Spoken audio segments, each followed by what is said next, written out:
Join former FBI senior forensic examiners Becky Passmore and Stacey Eldridge as they dig into the world of digital forensics, one bite at a time.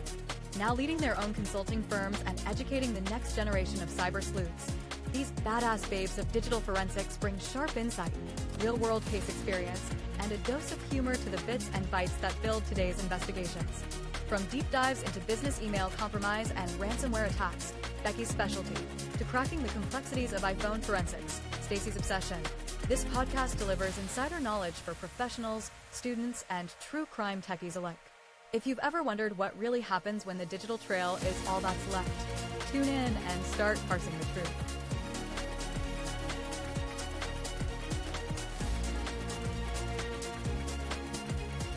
Parsing the Truth, one bite at a time, is proud to welcome our first sponsor, Ace Forensics. They are based near Chicago, and they've been building systems since 1983. Ace Forensics delivers high-performance digital forensics workstations, laptops, and servers to justice agencies across the United States and around the world. They offer unmatched value and the industry's only 5-year digital forensics warranty. Ace Forensics build the systems your digital forensics software deserves. If you're procuring digital forensics equipment, reach out to them for a competitive quote. Now, on to our episode. Welcome back to Parsing the Truth, one bite at a time. I am Stacey Eldridge, and with me, as always, is Becky Passmore. Hello. And we are the podcast where we focus on digital evidence and the artifacts and the facts that the digital examiners are discussing on the stand. And we are continuing our coverage of the Karen Read trial, the first trial from 2024. But Becky, what are we specifically going to get into tonight? So today we're going to walk through the trial testimony of Trooper Nick Guarino, a digital forensic examiner who testified about his examination of several devices connected to the Karen Read case. We're going to break his testimony into two parts. This episode will include his testimony under direct examination, so the questions will be asked by the prosecution. And Guarino takes the stand, and before diving into his findings, the court first established his background, his current position, his prior law enforcement experience, and his training in digital forensics. All pretty standard stuff when you first hit the stand. One thing to note, in the recording that's available, there is no indication that Guarino was admitted as an expert witness. They didn't go through any of that brouhaha that you have to do to bring him in. Now, sometimes as a digital forensic examiner, you're going to be admitted as an expert witness. And at other times, depending on what you're testifying about, you might just be a fact witness. So it seems like he's a fact witness for a couple of things. One, we didn't hear the part where the prosecution asked for him to be admitted as an expert witness. But as you go into the testimony, he's asked for his opinion at a couple of different places. And then the defense objects. There's a sidebar. The question is rephrased. And later again, he's asked for his opinion and the defense objects. And it's sustained. So again, the question gets rephrased. So to me, this is indicating, and of course, this is without knowing exactly what the sidebar was about, that he can't give his opinion because he's not an expert witness. Only the experts can give opinions. Becky, what do fact witnesses do? They give facts. They That's read right. stuff into the record. So continuing on with Guarino's testimony, he stated he was provided with an affidavit authored by the defense expert, Richard Green. And he'll discuss that affidavit more as his testimony is continuing on. He also mentions that he reviewed Jessica Hyde's written report that we discussed in a previous episode. Guarino also reached out to Cellebrite, and he spoke with Ian Whiffen to assist in his analysis. And yes, it's the same Ian Whiffen whose testimony we discussed in last week's episode. Now, one of the tools that Guarino discussed at the beginning of his testimony was Burla, and this tool is used to extract and analyze data from vehicles. Specifically, it could download data from two different components, the infotainment unit, so think the radio head part of it, and then the telematics module, which is kind of like a SIM card, but this is in the car. And there is some more in-depth discussion about this vehicle evidence throughout the trial, but we're not planning to dig into that at this time. That's not really our scope, our specialty. So we'll leave that up to the others who do that. But after he wrapped up his discussion on that, on Burla and the vehicle forensics that he touched on, he also mentioned that he received a Dell laptop and an HP Pavilion all-in-one computer that did belong to John O'Keefe, and he examined that evidence. Yeah. And so what he did was created a forensic image and mentioning, we're just going to tell you that it's a bit for bit copy of the drive and that this was done so the investigators could examine the data without altering the original. He loaded the forensic images into Magnet Axiom, which is a forensic tool capable of analyzing data from both cell phones and computers. When asked what he was looking for on those computers, he focused primarily on whether anyone had used them to log in and review or view Ring security camera footage. He determined that neither computer had been used for that purpose and that the only device that had access to O'Keefe's Ring camera account was actually O'Keefe's cell phone. There, Guarino explained that the process of what you have to do when you're conducting a cell phone examination. He started at the beginning. When a phone is received, it should be placed into airplane mode immediately to prevent any remote wiping of the data. Alternatively, or doubly even, it can go into a Faraday bag, and then that Faraday bag is going to block all of those wireless signals. And then it's going to be transported to his lab, and then there he's going to plug it into a Faraday box. He did the extractions from both O'Keefe's phone and Reed's phones. And he did review the phones belonging to Jennifer McCabe and Carrie Roberts and the data that they contained. He did not recall performing the full extractions for those two specific devices. He also mentioned that he reviewed some screenshots of some text messages from a phone that belonged to Brian Higgins, and then he cross-referenced those screenshots with the data on Reed's and O'Keefe's phones, finding them to be consistent. For sure. So Guarino received O'Keefe's and Karen Reed's phone on January the 29th at around 6 or 7 in the evening. And those were received from Trooper Proctor at the district attorney's office. So O'Keefe's phone was already in airplane mode when he received it. Reed's phone presented an early challenge. It was not supported by the lab's tools at the time, and they did not have the passcode for it. To get around that, Guarino used a specialized device called a GrayKey, which is a hardware and software system capable of bypassing the 10 attempt passcode limit on both Apple and Android devices. He was candid that he doesn't fully understand the technical mechanics of how GrayKey works, just that it does. And he successfully conducted the extraction of O'Keefe's phone on August 2022. And for people who aren't digital forensic examiners, GrayKey is basically the same thing as a Cellebrite. It's just a different version, a different flavor. Both the GrayKey and the Cellebrite are capable of doing cell phone extractions. Next up, Guarino was asked about how that data was extracted and then what happens after that. And he replies that GrayKey uses its software to pull the data out, and then it puts it into an encrypted MD5 or SHA, and then he kind of stumbles and says it's an encryption key, and then he mentions if you change anything in the zip folder, then it would change the encryption number to show that something was tampered with. And as I mentioned, he kind of stumbles through this. I think you can tell he's flustered as he's saying that because he knows he's tripping over his own words or something, but he gets to the important part with the hashes, and he mentions that, you know, if something changes, then the hash is going to change. And he mentions the words tampering, but basically tampering is not the only option here, right? Your hash will change if any bit, one single bit has been changed. So if you were copying something or downloading something, sometimes a bit can be dropped. And then when you rehash it, then the hashes aren't going to match if one Right. tiny bit is missing. So let's really just kind of dive into that a little bit. What is hashing? Why do we use it? As a digital forensic examiner, you should be familiar with MD5, SHA-1, and SHA-256 hashes.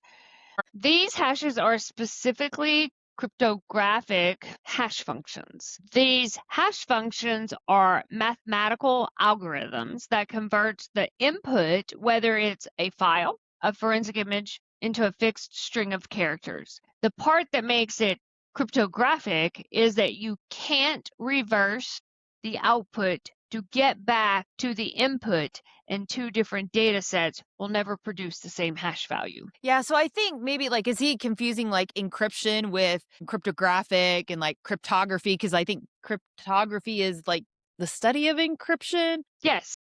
So I don't know if that's where he was stumbling around. But anyway, so it's cryptographic because, like you said, you can't reverse engineer it to get back to the beginning. And so here's my new favorite analogy for cryptographic hashing. And it's because I want you to think of it like a meat grinder, right? You can put anything in the meat grinder, but you can never reconstruct it from what comes out.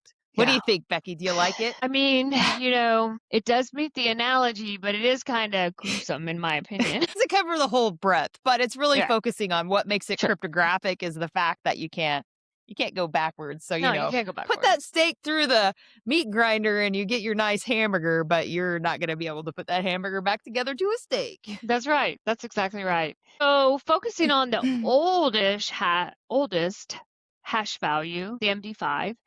MD5 hashes have been broken and are considered unreliable because in the lab environment, they've been able to create collisions where two different data sets have generated the same MD5 hash value. You might also be wondering why MD5 hashes are still even an option or available in forensic tools. Namely, the justice system moves slowly, and you might get a really old case that only has MD5 hashes. And so you will still need to be able to verify them. So I don't think it will ever completely disappear. Yeah, I don't know. And that's kind of like our opinion why they're around. I'm sure there's like a million other reasons why they're still around. But And the other thing is we got to remember it was in a lab environment. It was a controlled situation, right? So we can task something in a lab environment to make it be less reliable. Yeah. Well, and think about it. Like if we're going to put it into real world use, if you really wanted to change something so the hash is matched, but you wanted it to not be so different that somebody wouldn't notice between the two, right? Because you can't be like, oh, look, see the hashes match between this picture of an apple and a picture of a banana. And I'd be like, well, I don't care because obviously with my eyeballs, I see an apple in one and a banana in the other. So it's got to be so, we can't forget that we all have eyeballs that we can use. So, it can't be changed so much that it doesn't look the same. And so in the lab environment, that's what they're doing. They're shoving a square peg in a round hole. But if it was a document, what are they changing so little of that we wouldn't notice? I don't know. That's sort of my ramblings on the hashes and the lab stuff. My 2 cents. Yeah, my 2 cents. But anyways, in terms of access control, they talk about it on this stand. Guarino noted that there's 2 other examiners in his lab and they would have access to the devices. But he continues that once the extraction is completed, that physical device is typically returned to the investigating officer or to the family. Also testified that he did not observe any data being deleted or removed from any of the devices that he worked with. And one additional complication in this case was that Karen Reed's phone originally could not be reviewed because of attorney-client privileged information that was on there. And so after they got her phone extraction done, then those materials had to be set aside for the Attorney General's office. And maybe that's not even the right order. But so actually, I'm unclear if who did the extraction. Was it the Attorney General's office who did the extraction and then did the filtering? We'll call that a taint team in the FBI. Somebody else goes through it before it can go to the other people who can actually look at it. It's supposed to be that independent, unbiased person filtering out the stuff that you're not allowed to see. You can't see the attorney-client privilege stuff, so along the way, it gets removed. So Karen Reed's phone data didn't actually get returned to the investigators for examination until the spring of 2023. So fair amount of Right. time had gone by. Absolutely. So Guarino shared the tools he used in this case, and like many other digital forensic examiners, there was a multitude of tools that he used. In this case, it was GrayKey, Windows 10, and Cellebrite Physical Analyzer, as well as Magnet Axiom. He was also asked why different tools are used. Axiom does better at GPS, Cellebrite gives native locations, but not that extra data. And he uses both to see everything that he can see. Yeah. So he's basically saying, he can see something better with one tool versus another tool. I think his point is he's trying to see everything. And that, we've heard us in the past stress, we use multiple tools also to validate your findings. That's exactly right. So when it came to Karen Reed's phone, Guarino noted that he didn't see much GPS data on it at all. He was asked what he could determine about whether location services were turned on or off by the user. He said he didn't see anything that stood out to him, and he explained that when GPS points are absent, location services were most likely turned off. He confirmed that the device is capable of retaining that data, but only if location services are actually enabled. So the root of the question is, was GPS disabled on the phone, or was it just not working? They're trying to account for the lack of location data, but if there's almost no location data at all, it seems like it just might be disabled all the time. Yeah.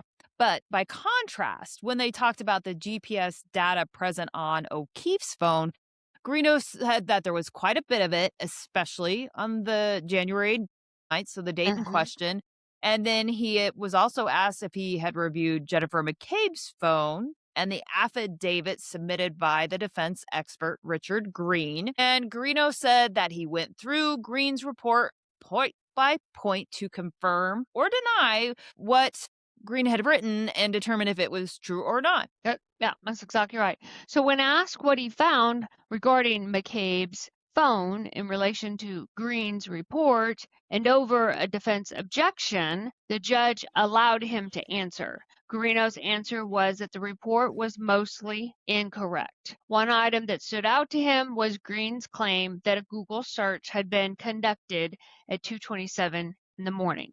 Guarino visibly placed air quotes around the words Google search as he answered, explaining that the file in question did not come from the database that would normally record search activity. It came from a session states tab in Safari, and it came from a WAL file. Again, the artifact that we're talking about is actually the browserstate.db file and its associated WAL file. Whereas your internet history, whether you're browsing and Googling, is stored in history. I thought it was kind of fun when he was like, Google search. So sometimes it's fun to watch him testify. But he continued on down and explain the WAL file. If you don't have browserstate.db and the term WAL file burned into your brain now, I don't know when you will, but we're going to say it a few more times and maybe then it'll be burned into your brain forever. Forever. But anyways, he described this WAL file as a staging area, a dropping ground for where data is held before it's committed to the main database. Once the WAL file reaches a certain threshold, the data is automatically cleared from it by the device itself, not by a user. And this directly contradicted Green's report, which had characterized the search record having been purposefully deleted by the user. And that search record in question is the House Long to Die in Cold with the HOS. Haven't said that in a while. Right. But so I think as Guarino is testifying in this part, I think he's being specific to Green's affidavit stating that the Google search was deleted by the user. I think there's two separate statements he's making here. First, he's saying that the WAL file is a dropping ground for data to be put before it's committed to the DB. And then when the page limit is reached, then the data is going to be committed to the WAL, and then the WAL file is cleared. So that's how that part works. There's some other stuff to it. But then he is also mentioning an important part. It is the device controlling and manipulating the WAL file. The user can't get to it. It's under the hood, as I like to say. So the user can't get to it, and this is just how databases work. Now, what did the jury understand all of this to mean? I don't know. Right. So Guarino also addressed Green's claims about deleted phone calls, which again came from a WAL file. He notes that those call records were also found in 2 other locations on the device, the KnowledgeC database and the Biomes database. Guarino's broader assessment was that most of what Green put in his report was either written down incorrectly or interpreted incorrectly. Next, Guarino was specifically asked about the phone calls Guarino said were deleted from McCabe's phone. He didn't mention the specific artifact, but it does come from the database callhistory.store.data. Green had stated that 18 calls were deleted from her phone on the morning of the 29th. Guarino acknowledged that those calls do appear to be marked as deleted. And remember, this is in Cellebrite, and that they do come from the WAL file. But he pointed out that those same call records were also found in 2 other locations on the device where iPhone user can simply not go in and delete those files. And those areas are all managed entirely by the operating system, making user deletion, in his words, impossible. So when asked again to explain what a WAL file means, Guarino elaborated further. He described it as temporary holding area that fills up as apps are being used. The phone writes data there until the app is closed, the phone is shut down, or the file reaches a certain number of records, at which point it's automatically deleted. That process can happen on a first in, first out basis, or when the file hits a certain size. He was clear that when Cellebrite marks those records as deleted, it doesn't mean the user deleted them. It means they were removed from the WAL file by the operating system. Yeah, so I think on the past couple of blocks, there's some stuff here we should break down from his testimony. Sure. First off, the presence of data in other artifacts or in other locations like KnowledgeC or Biomes doesn't necessarily indicate that a user did or did not delete something. But typically when we're looking for the presence of these other indicators of something existing, you're doing it for corroboration of an artifact existing, an incident, or for timing. So, for example, if you just deleted a text message before you had to hand over your phone, you still might find trace evidence somewhere else due to like the notification coming into the system. You as the examiner might not be able to say that the user did or did not delete something. You might only be able to say, I see the notification for the call coming in, but I don't see the call in callhistory.store.data anymore. I don't know why it's not there anymore. Was it user deletion? Was it too many calls and it simply got pushed out? So if you want to render your opinion on that, you'd have to do some analysis and some testing to really opine regarding why it's not in that call history log anymore in that database. So let's focus again back on the WAL file information. Yeah. He's stating that Cellebrite marks everything as deleted when it's coming from the WAL file. Yeah, that's what it sounds like to me, right? So we are unsure if he really means everything in the WAL file is marked for deletion or not. Or if he's just reiterating what Cellebrite does with this WAL data. We know for a fact that the WAL file has new data that needs to be committed to a database and data that needs to be removed. Again, this is why it's so important to know how your tools work. What does a red X mean? Why does Cellebrite say deleted? These are things that Cellebrite users need to use and understand in their tools. Yep, 100%. He also noted as he continued that the same call data appeared in other databases on the phone. So specifically that KnowledgeC database and the Biomes. He's saying that again. And where that information shows up at is going to depend on the version of the iOS that the device is running, because new versions of and this is me saying this, new versions of the iOS come out and stuff changes, right? So some of these artifacts over time migrated from KnowledgeC, and now they're showing up in the biome. So sometimes this stuff moves around. So that's why if you're listening to testimony, you might hear different examiners saying different stuff came from different artifacts. It could be because of the iOS versions being different. So that's something important to pay attention to. But he was further asked about Green's claim that there was a screenshot of Brian Albert's contact information and that it had been deleted from McCabe's phone. And Guarino said that there was a contact still present for Brian Albert, still on the phone, and that the contact had not been deleted. And he surmised maybe she just deleted the screenshot. But myself personally, I would like to know if it was really a screenshot of that contact taken by the user, or if it was a snapshot taken by the system of the screen. And this is done because we're creating these snapshots for the app switcher. So that app switcher is, when you're like it kind of like it says when you're switching between your apps on the iPhone, you kind of get that nice visual depiction of what's on the screen as you switch through stuff. Yeah. So it's got to take a picture of it to show it to you so you can swipe through all the stuff. So that's the magic happening in the background. So I don't know if it was a snapshot versus a screenshot. I don't know if it makes any difference if it's one or the other. I mean, it does, right? Because just in terms of who did what, right? If it was a screenshot and she deleted it, then she deleted it. And if it was a snapshot from the system, then that's just the system doing its thing. Right. Here's an interesting point. Since these snapshots for the app switcher are stored in the database, they could have still been in a WAL file. And if Cellebrite just marks everything from a WAL file with a red X indicating deleted, then maybe that's why they're saying snapshot deleted. Right. I don't know.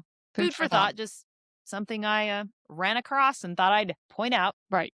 So Guarino was then asked what he did with the call log history from McCabe's phone. He exported it to a PDF so it could be reviewed.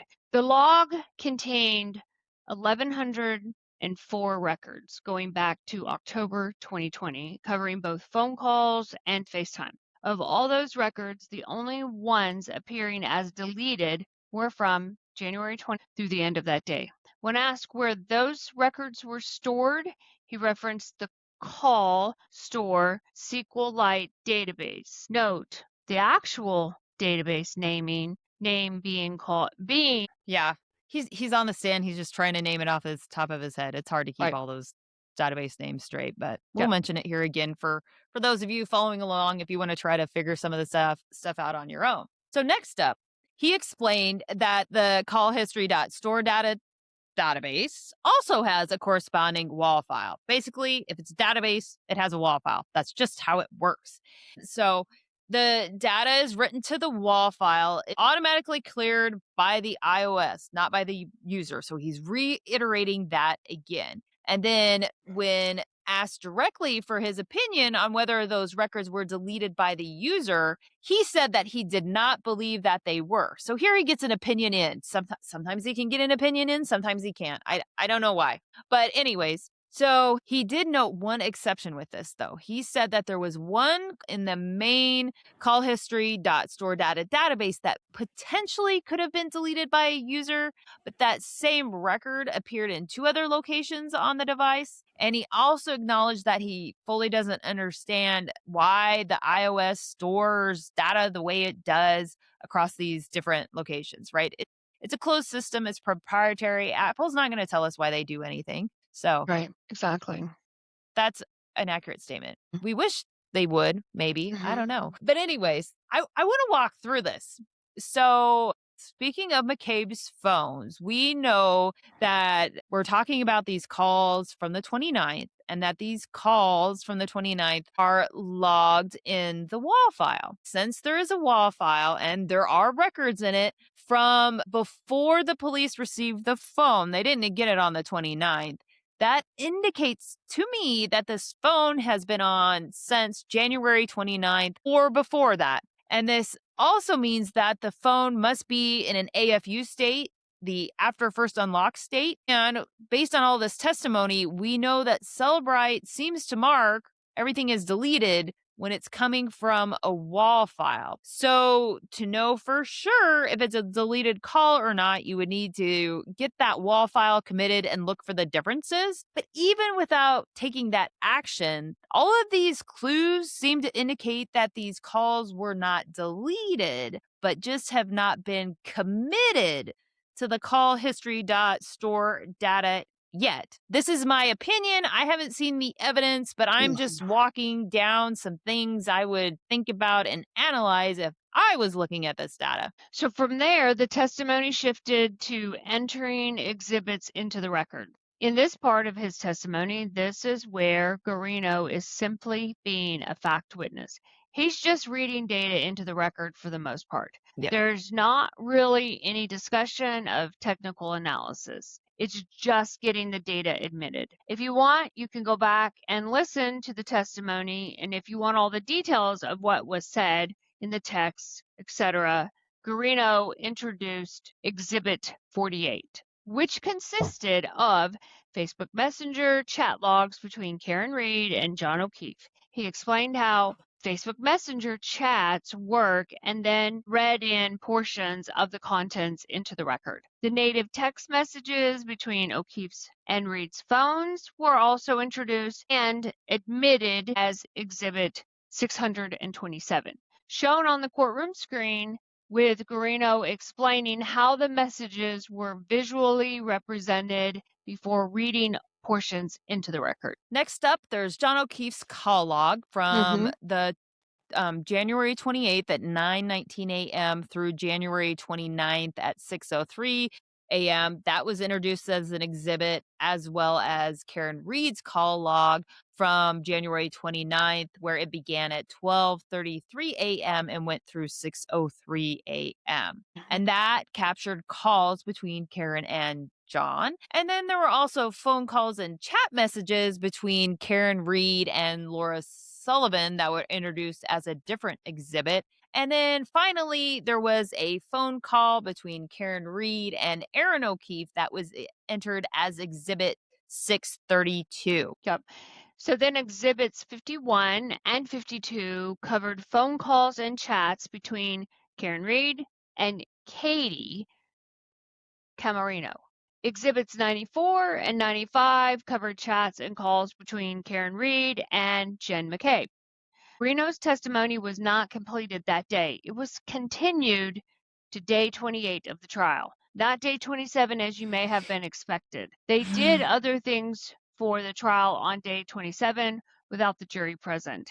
His testimony continues on day 28 with Karen Reed's call logs from January the 29th at 12:33 a.m. through 3:19 p.m., which were entered as an exhibit, along with call logs between Karen Reed and Carrie Roberts as Exhibit 634. Chats between O'Keefe and Chris Albert as Exhibit 635. A full chat report covering all parties on January the 29th as Exhibit 636. We're trying to give you the exhibit numbers as best as we can so you can go to review the data later if you wish. We'll put a link in the show notes for the exhibits. So Guarino continued reading calls and chats into the record, including Reed's and O'Keefe's call logs from the 29th, where he went through and highlighted some specific call times, and he was asked to note which ones were answered and which ones weren't, and then they went through the voicemails. And one of the key takeaways from this review seems to be that there was no indication that O'Keefe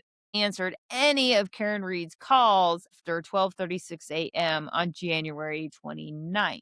There were also 8 voicemails left by Reed on O'Keefe's phone. Those were entered into an exhibit. I think they said Exhibit 637, but also those were played for the jury in the courtroom as well. Right.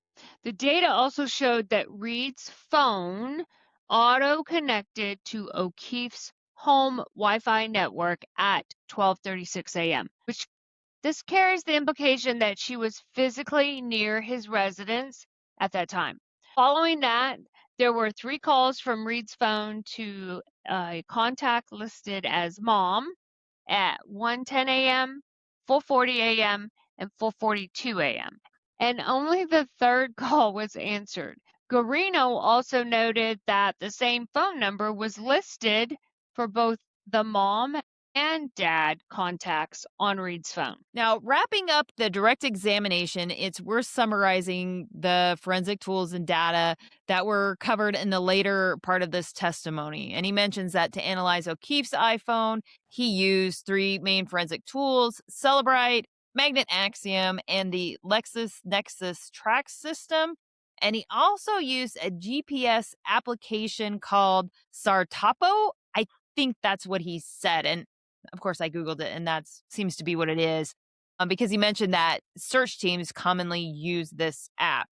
And then he also used Google Earth and Google Maps to load in some KMZ files, and KMZ files have GPS coordinates in them in order to plot and visualize the routes. Now, all of this testimony at this stage stayed at the application and output level rather than getting into specific underlying file names or database artifacts. But there's some of this information we want to share with you. So on the health data side, Guarino analyzed the iPhone's built-in health tracking and noted that without an Apple Watch, the phone functions as a basic pedometer, meaning movement of the phone itself registers as steps, even without actually walking. The health data from O'Keefe's phone showed 170 steps covering 326 feet between 12:11 and 12:21 a.m., followed by 80 steps covering 287 feet between 12:21 and 12:24 a.m. During that same window, the phone recorded ascending and descending 3 floors. And between 12:31 and 12:32 a.m., it recorded an additional 36 steps covering 85 feet. So I'm going to get on my soapbox here, because, as I do with Apple health data and ascending and descending of stairs.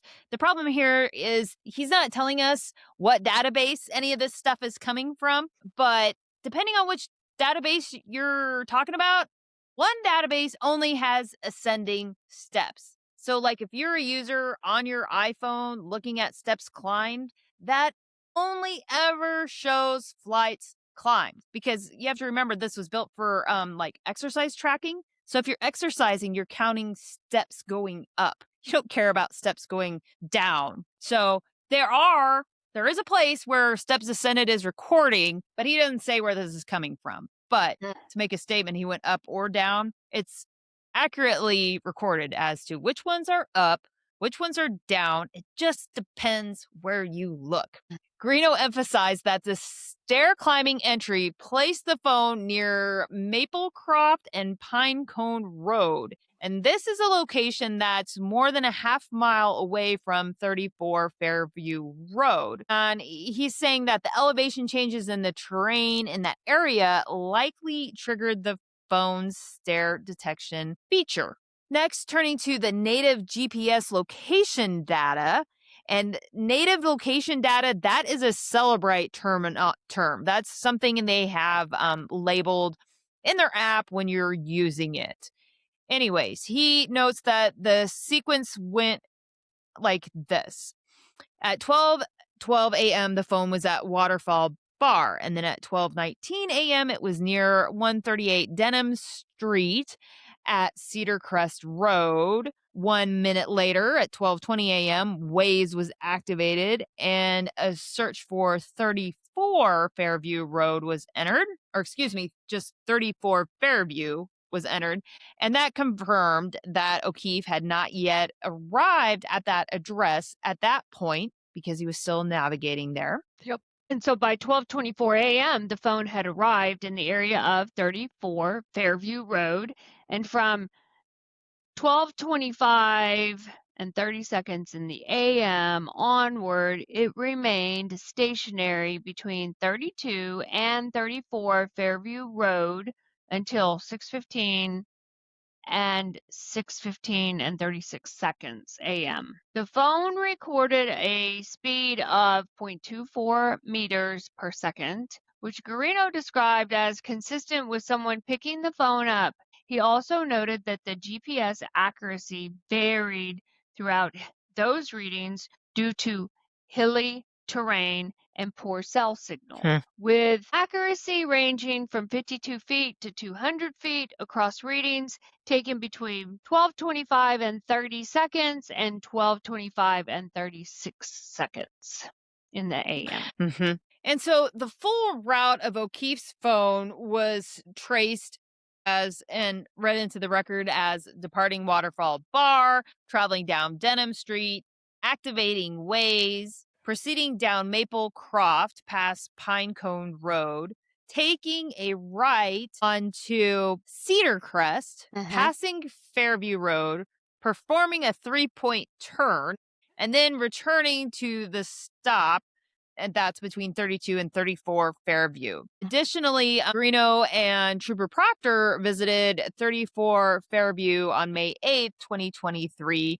and they were using GPS mapping tools and a tape measure to establish that O'Keefe's body was around 72 feet away in a straight line from the door into that residence, not accounting for the stairs. Now, at this point, this marks the end of his testimony during direct examination. Now, Becky, thinking back on all the things we've just said here and discussed, anything you want to go back and look at it again, chat through, or just topics for discussion you want to bring up now as we're wrapping up? Yeah, again, going back to how witnesses are brought into trials, whether they are reading records in, which are creating exhibits that are being admitted into the court, because someone has to read a record in for it to become an exhibit and to become something that the jury uses in making their decision. So knowing that Guarino's got a very big purpose here in reading these records and creating these exhibits and not being called or identified as an expert witness and being objected upon when he tries to provide his opinion. These are all strategies and techniques that are worked out in the courtroom. Yeah, and you have to remember, he is the third digital forensic examiner to testify in this case.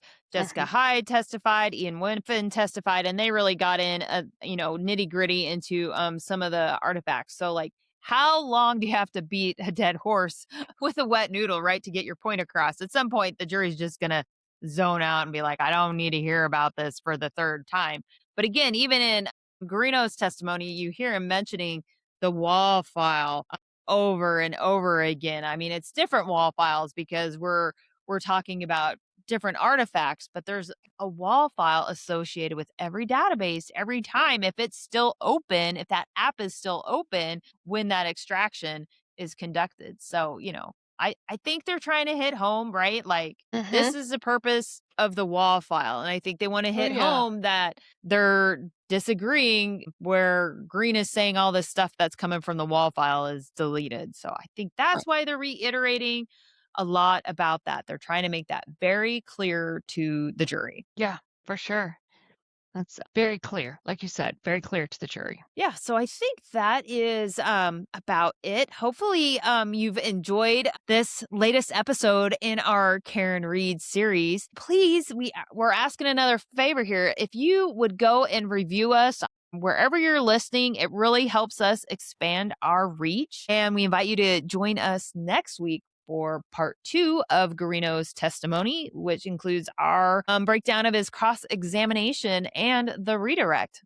That's right. Until next time, stay safe, stay sharp, and as always, keep parsing the truth one bite at a time. If you enjoyed this episode, make sure to follow us to get notified the next time a new episode drops. If you can do more, head on over to parsingthetruth.com and donate by clicking on the donate button. Parsing the Truth is a nonprofit organization, and we are raising money to send a new digital forensic examiner to IASIS training next year in Orlando. Thanks.